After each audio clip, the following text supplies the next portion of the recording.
మీ business ఏదైనా మీ ఊర్లో promotion చేయాలంటే అది సుమన్ టీవీతోనే సాధ్యం. ఇప్పుడే సంప్రదించండి.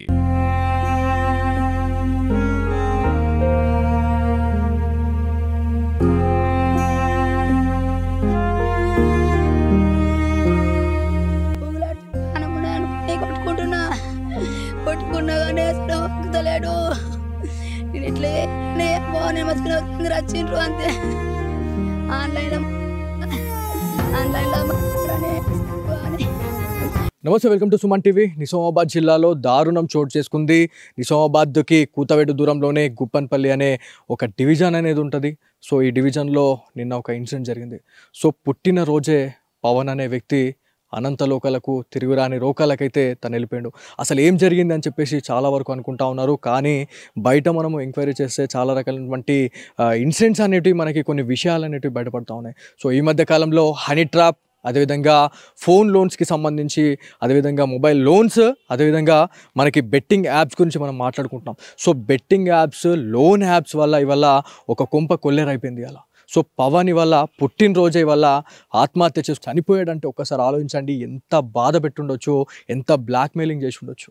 సో వాళ్ళ ఫ్యామిలీ మెంబర్స్తో మనం మాట్లాడితే అసభ్యకరమైనటువంటి ఫొటోస్ అనేటివి, వీడియోస్ అనేటివి పవన్కి పెట్టి వేధించడం, దాదాపు 5 నుంచి 6 సంవత్సరాలుగా ఇదంతా కూడా జరుగుతుంది. ఇదంతా తట్టుకోలేకనే పుట్టినరోజే 3 గంటల సమయం నుంచి 4 గంటల సమయంలో తను ఆత్మహత్య చేసుకొని చనిపోయాడు అనేది తెలుస్తుంది.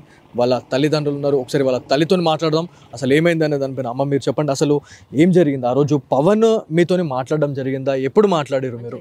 11 గంటలకు మాట్లాడినా, మంచిగా గుడికి వచ్చినాం, మంచిగా మాట్లాడిండు, నాతో మాట్లాడిండు, నాతో సొంతతో మాట్లాడిండు. ఏదైనా బాగుంటే చెప్పురా, ఏదైనా బాగుంటే చెప్పి తీరిస్తా, నేను తీస్తా అంటే చెప్పలేడు. మంచిగా మాట్లాడిండు. ఆన్లైన్లో లోన్ తీసుకున్నాడు, చెప్పలేడు. ఫోన్ పైన మెసేజ్లు వచ్చాడు, దానికి లాకేసుకున్నాడు. నాకు ఇది ఉర్రంగా ఇచ్చిండు ఒకప్పుడు. కానీ నేను ఇట్లా చేయాలని ఏం చెప్పలే. పుట్టినరోజు నేనేం బాధ పెట్టలేను. నేను ఇట్లా చేయాలి, ఏం చేసిండు నాకు అర్థం కాక వచ్చింది. నాకు ఏం అర్థం కాలేదు. కానీ మాత్రం 4 లక్షలు కట్టినా, ఇంకెన్ని కట్టిండో, ఎన్ని బాధలు పెట్టిండో, ఏడ తెచ్చిండో, ఏం కథ నాకు అర్థం కాలేదు. ఏమన్నా కడతానని చెప్పురా, నేను బాధపడతాను. ఇంకా 10 లక్షలైనా పెడతారా? నేను చెప్పురా, నా చెప్పలేడు. నేను ఇట్లా చేయాలన్నా ఊకున్నా, గుడికి పోయినా వచ్చినంతే. బాణం తీసుకుని వచ్చేవెక్కలే. నేను 3 గంటలకు 2 గంటలకు వీళ్ళకి తీసుకుని పోయినా, వచ్చేవరకు 4 గంటలకు ఇంటికి వచ్చేవరకు అయిపోయింది. ఫోన్ చేసిన పవన్ అంటే పలకలేడు. పలకపోయేవరకు డోర్ తీసేవరకు ఊగులాడుతు బాణం ఉన్నాయి అనుకుని కొట్టుకున్నా కానీ అసలు పలుకుతలేడు. నేను ఎట్లా చేయాలని నేను మసుకునే అందరూ వచ్చిండ్రు అంతే. నేను ఎట్లా చేయాలా? ఆన్లైన్లో మొదలారా, ఆన్లైన్లో మన్నవాడని సాగు కానీ ఒక్కడే బట్టి ఇంతమంది బాధ పెట్టే అబ్బో నా ఇల్లు ముంచిండు. నేను ఎట్లా చేయొద్దు అనబడి బట్టి నా ఇల్లు మునిగింది. ఇప్పుడు ఎట్లా చేయాలా? నేను 50 లక్షలు పెట్టిన కొడుకు రాడు. ఇప్పుడు నేను ఎట్లా చేయొద్దు? ఇప్పుడు మీ దగ్గర నుంచి కూడా పిఎఫ్ ఏదైతే మీరు బీడీలు చేస్తున్న పైసలు ఏవైతే ఉంటాయో, పిఎఫ్ అమౌంట్ కూడా తీసుకొని వెళ్ళిపోయిండు, అవి కూడా కట్టిండు అని చెప్పేసి చెప్తా ఉన్నారు. అంటే ఇంతగానం కడుతున్నారు. అసలు లోన్ అసలు ఎంత తీసుకున్నాడు, అమౌంట్ ఎంత తీసుకున్నాడు, అసలు బెట్టింగ్ పెట్టిండా లేకపోతే లోన్స్ ఏమైనా తీసుకున్నాడా అనేది ఒక క్లారిటీ. సో బెట్టింగ్ వల్లనే ఇదంతా జరిగిందంటారా? నాకు తెలియదు మరి. బిడ్డ ఏదన్నా బిడ్డ చేసిన పైసా ఏం లేవు. పిఎఫ్ ఎవరికెళ్ళి బిల్ల పైసా పోయినాయి. 20 ఏళ్ళు చేసిన నేను, 25 ఏళ్ళు చేసిన బిడీలు, 1 రూపాయి లేవు కార్ఖాన్లో. నేను పిఎఫ్ వేసుకోవాలి, ఏమి లేవు. నేను ఇట్లా చేయాలి ఇప్పుడు అని నేను మొత్తుకొని గుద్దుకున్నా. నమ్మగోడు అయితే నిసభ కూకున్నాడు, కొడుకమని చేసుకుంటాడని. ఇప్పుడు ఎట్లా చేయాలా? బ్యాంకు పోయినా లాభం లేదు. పిఎఫ్ ఆఫీస్కి పోయినాం, ఇండియా బ్యాంక్ పోయినాం, యాడికి పోయినా ఏం లాభం లేదు. సభకి ఇంట్లో కూర్చున్నా నా కొడుకు, నేను ఏమనలేను, ఒక మాట సుగనలేను. అయినా కానీ అప్పుడు ఏం చేసుకోలేడు. ఇప్పుడు ఏమైందో చాలా ఏళ్ళుగా ఇబ్బంది పెడుతున్నారు అని మీరు ఒకటి చెప్తా ఉన్నారు. అంటే మొబైల్ ఫోన్స్కి అంటే కొన్ని గలీజ్ వీడియోలు, ఫోటోలు పెట్టడము జరిగింది అని చెప్పేసి, అంటే మీకేమైనా చెప్పిర్రా మరి? మీ కొడుకు ఏమైనా చెప్పిండా ఇట్లా ఈ విషయం మీద? మాకే ఫోన్లో వచ్చినాయి, గలీజ్ పెట్టిండు.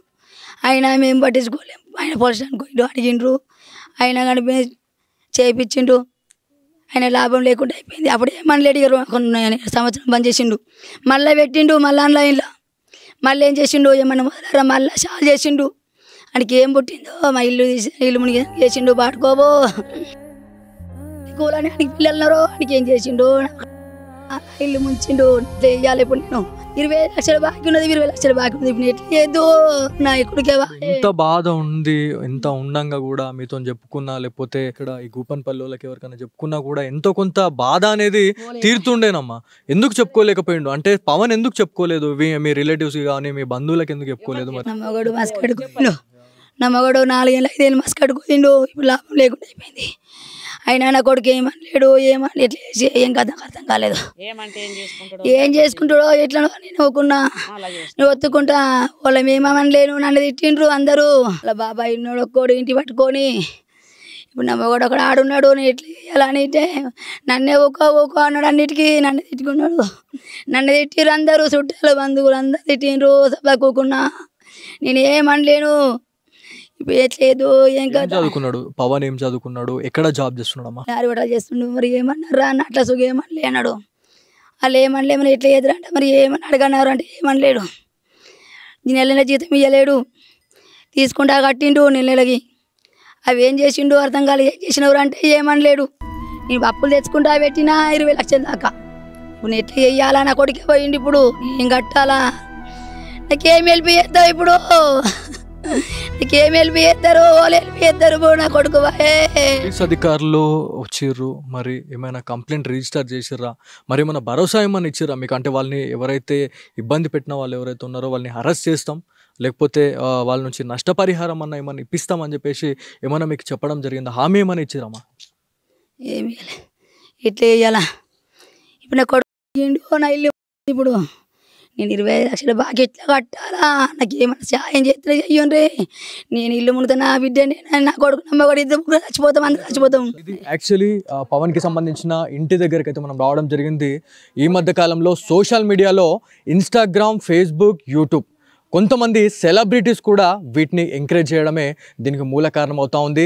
1000 రూపాయలు పెడితే 5,000 రూపాయలు పెడితే 10,000 రూపాయలు వస్తాయని చెప్పేసి ఇట్లాంటి ప్రలోభాలకి ఉసగొల్పడమే దీనికి మెయిన్ కారణం అవుతా ఉంది. కొంతమంది సిగ్గు తెచ్చుకోరు కొంచెం, ఒక్కొక్కళ్ళ ఇండ్లు ఇలా ఖాళీ బూడిదైపోతున్నాయి. ఎవరైతే కొంతమంది సెలబ్రిటీస్ కూడా ఇవాళ ప్రమోషన్స్ చేస్తున్నారండి. ప్రమోషన్స్ ఏందండి? ఇంకేమైనా చేయండి, ఇంకేమైనా మీకు 10 మందికి హెల్ప్ చేసేది ఏమైనా చేయండి. ఈ బెట్టింగ్ వల్ల ఇలా ఒక్కోడు బాగుపడ్డది ఏమైనా చూపించండి. అందరూ ఉన్నారు కానీ ఇలా బెట్టింగ్ల వల్ల ఇదైపోతుంది, అగ్గి తగిలిపోతుంది. ప్రతి గ్రామంలో, ప్రతి విలేజ్లో, ప్రతి డిస్టిక్లో, ప్రతి స్టేట్లో ఇదే జరుగుతూ ఉంది. 2 తెలుగు రాష్ట్రాల్లో ఇప్పటికే మొబైల్ లోన్స్కి సంబంధించి కావచ్చు, బెట్టింగ్ యాప్స్కి సంబంధించి చాలా వరకు కూడా మనం ఎంత అప్రమత్తం చేస్తున్నా కూడా కొంతమంది యంగ్స్టర్స్ని మాత్రమే వాళ్ళు టార్గెట్ చేస్తూ ఉన్నారు. ఈ బెట్టింగ్లో ఎట్లా ఉంటుందంటే ఒక 1000 రూపాయలు వేయగానే ఒక 5,000 రావడం, 5,000 వేసిన తర్వాత ఒక 15,000 రావడం, 30,000 రావడం, ఇదంతా కూడా ఒక ట్రాప్ అండి.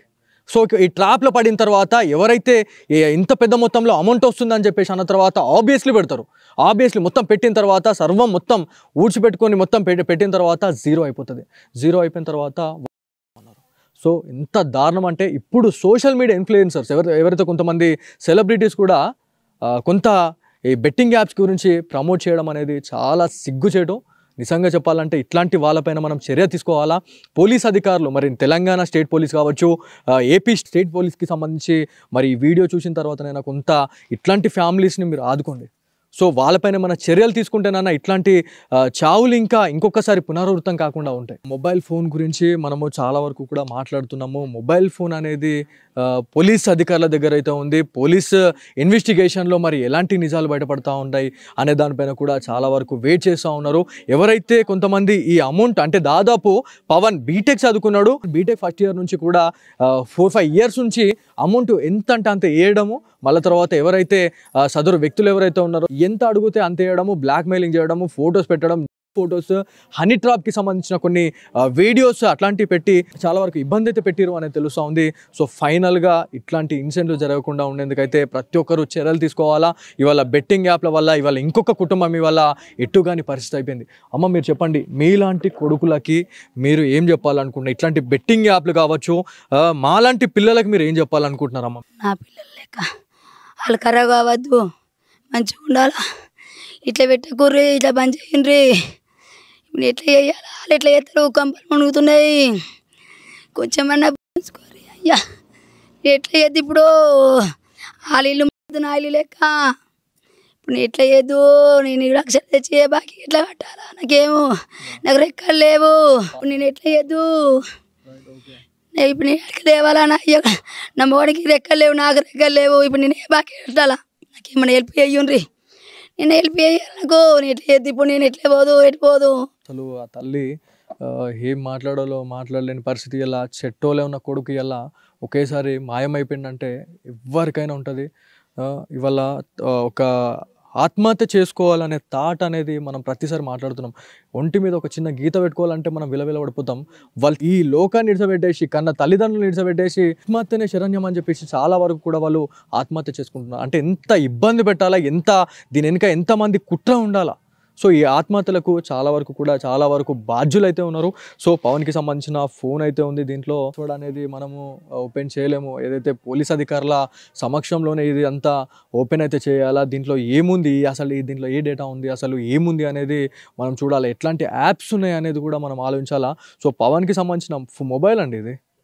చూడండి ఎంత దారుణం ఇది. ఇది అంటే ఆయన పెట్టే అమౌంట్ ఏంది, ఈ మొబైల్ ఏంది చూడండి, మొత్తం పగిలిపోయి ఉంది ఇది.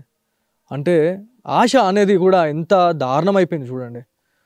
ఒక 1000 రూపాయలు వేస్తే 2000 వస్తాయేమో అని చెప్పేసి వాళ్ళు ఇలా ఈ ట్రాప్లో పడుతూ ఉన్నారు ఫైనల్గా.